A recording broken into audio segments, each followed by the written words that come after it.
Channel ocean में। आज हम लोग मैथिली शरण गुप्त जी द्वारा रचित काव्य संग्रह यशोधरा के शीर्षक प्रियतम तुम श्रुति पथ से आए की व्याख्या देखेंगे। गौतम बुद्ध जी का पत्नी का नाम यशोधरा था और उन्हीं के नाम पर इस काव्य का नाम रखा गया है। प्रियतम तुम श्रुति पथ से आए, ये उसका शीर्षक है। प्रियतम तुम श्रुति पथ से आए, तुम्हें हृदय में रखकर मैंने अधर कपाट लगाए। मेरे हास विलास किंतु क्या भाग्य तुम्हें रख पाए। दृष्टि मार्ग से निकल गए थे तुम, रसमय मन भाए। प्रियतम तुम पथ से आए। यशोधरा क्या कहे और अब, रहो कहीं बिछाए। मेरे ये निःश्वास व्यर्थ, यदि तुम्हें खींच न लाए। प्रियतम तुम श्रुति पथ से आए। यशोधरा एक चंपू काव्य है।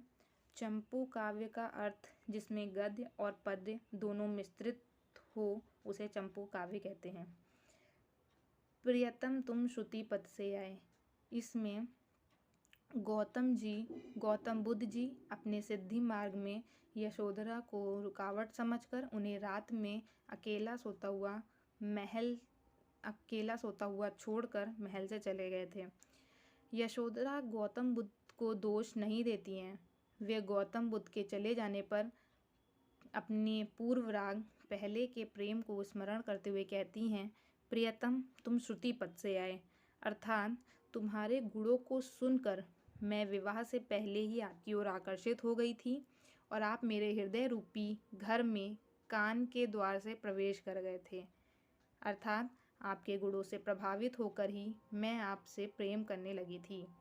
मेरे घर रूपी हृदय में प्रवेश करने के बाद मैंने अपने होठ रूपी दरवाजे बंद कर लिए, जिससे आप बाहर ना जा सकें। अर्थात मैंने आपके प्रेम को किसी के सामने प्रकट नहीं होने दिया।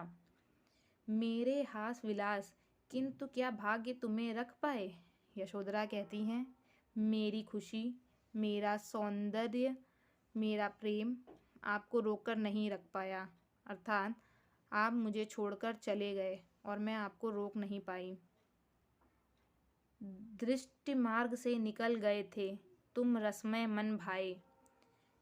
यशोधरा कहती हैं, आप मन को भाने वाले, पहले तो आपने कान के मार्ग से मेरे हृदय में प्रवेश किया और अब दृष्टि मार्ग से निकल गए हैं।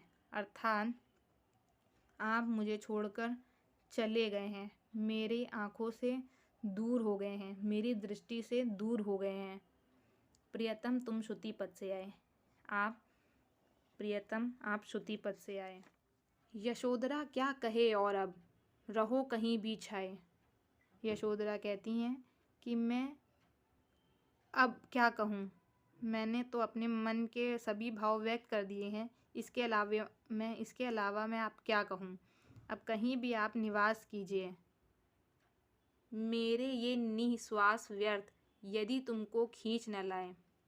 मुझे आशा है कि मेरे ये विरह, पीड़ा और वेदना आपको अवश्य खींच लाएगी और मेरी ये जो सांस चल रही है, ये जो श्वास चल रही है, ये जो सांसें चल रही हैं, ये व्यर्थ हैं यदि मैं आपको अपने पास वापस ना बुला लूँ।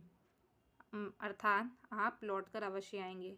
प्रियतम तुम श्रुति पथ से आए, हे प्रिय आप श्रुति पथ से आए। ये आई होप आपको ये वीडियो पसंद आई होगी। यदि आपको ये वीडियो पसंद आई हो तो लाइक, शेयर एंड सब्सक्राइब करना ना भूलें और आप इस नीचे कमेंट बॉक्स में ज़रूर लिखें कि इसमें कौन कौन से अलंकार हैं। Thank you.